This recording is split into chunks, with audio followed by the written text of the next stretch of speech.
Welcome. If you're listening to this, chances are you care about staying active, or you've had a recent reminder of how quickly that can change, often due to pain. Most people don't see it coming. They're coping, carrying on, and doing what they've always done, until one ordinary moment becomes one step too far. Welcome to the 3 Rules to Stay Active for Life.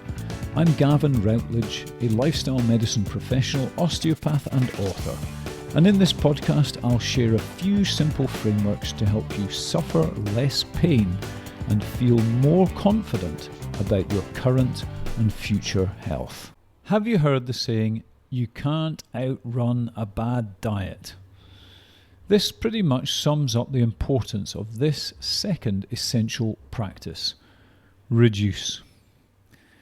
See, many people try to fix themselves by adding things like running more, cycling more, going to the gym more, taking pills, supplements, magic elixirs.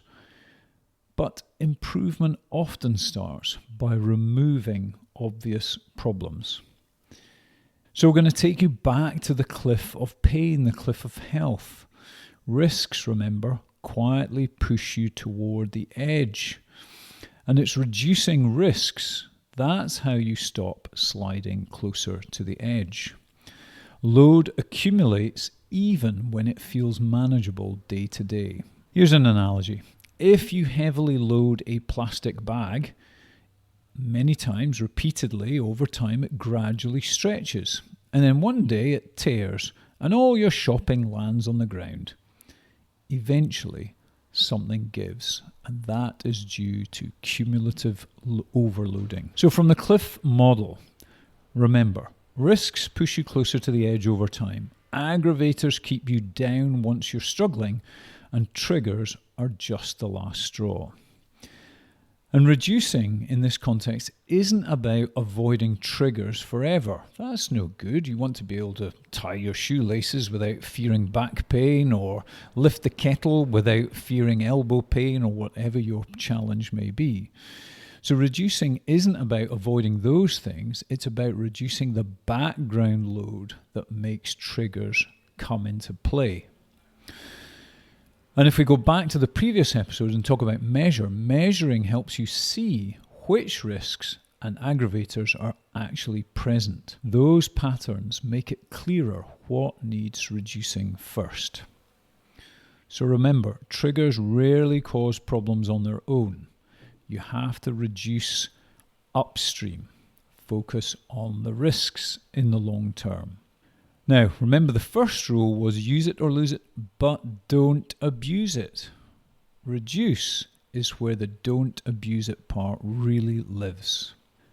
Here's an example, and it may be a bit of a banal one, but if you hit your thumb with a hammer, if you keep then tapping that sore thumb, it's never going to feel better because you keep aggravating it. You keep doing the thing that makes it feel worse. Yeah, so you need to reduce, or in this case, avoid hitting your thumb with a hammer. There's no good in taking painkillers or ice packing your thumb if you keep tapping away at it with the hammer. Yeah, so the reduce has to come first. So repeating activities that clearly flare your symptoms is a clear area where you have to bring in this essential practice of reducing. Pushing through fatigue instead of responding to it is another example. You're just ignoring the recovery signals. Now, this is not about, as I said, it's not about fear or avoidance. It's about responding intelligently to feedback. Physical load is only part of the picture. Stress, poor sleep, time pressure, mental load, these all add weight, and they are all, in most cases, risk factors for all sorts of things that can go wrong with you. Most especially pain, but other things as well. Being overweight is more common when people are under persistent stress, for example. Stress multiplies physical load. Think about all the background apps running on your phone. They're just slowly draining the battery, aren't they?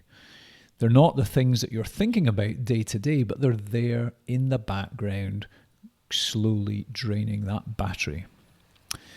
I often say that stress is like a volume control on symptoms. It's clearly an aggravator, but it's also a risk for many things going wrong with your health in the long term.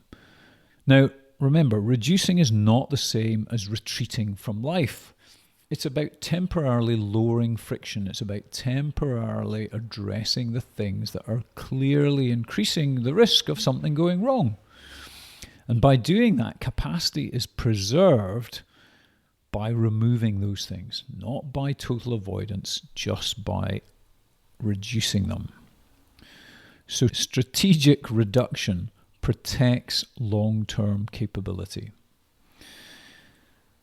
Here's another analogy for you.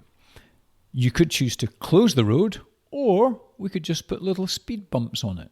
Little speed bumps to slow you up a little bit. That means you don't have to totally close the road. So small adjustments matter more than big interventions. Tiny sources of friction add up over weeks and months. Just think about how your workday is structured. Are there changes you could make there? Have you built in recovery time? Or has that gradually been whittled away over time? How are you transitioning between tasks? Are you rushing between one thing and the next? Is there a change that you could make there? Small changes scale over time. Fixing a squeaky door instead of wearing earplugs is clearly a more sensible solution. Don't just ignore it. That's a little bit like the painkiller approach for a persistent pain. If you just take painkillers, yes, it suppresses the symptom, but you're not dealing with the upstream causes. You're not reducing the upstream problems. And of course, reducing things also frees up energy. When the load drops, capacity gradually returns. You might not notice it, but it will be building if you give yourself the chance to recover. You'll start to feel lighter, clearer, and be more tolerant of other things. So measuring after reduction shows whether the change is helping. And that closes the loop between noticing and adjusting.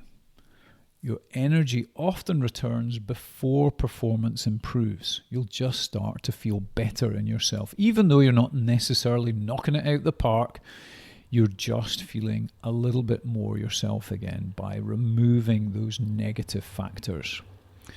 It's a bit like if you're going to redecorate, you have to declutter first. You have to take stuff out before you can do the good stuff, the redecoration. So measuring and reducing work best as a pair. Awareness shows you what to reduce, and reduction makes it easier to see meaningful change. Once obvious friction is reduced, the system becomes your system, your body and mind will become more responsive. And that opens the door to getting more out of what you already do. And that is where the next essential practice comes in, and that's about optimizing. But we'll get there. Let's close this episode and leave optimize to the next one.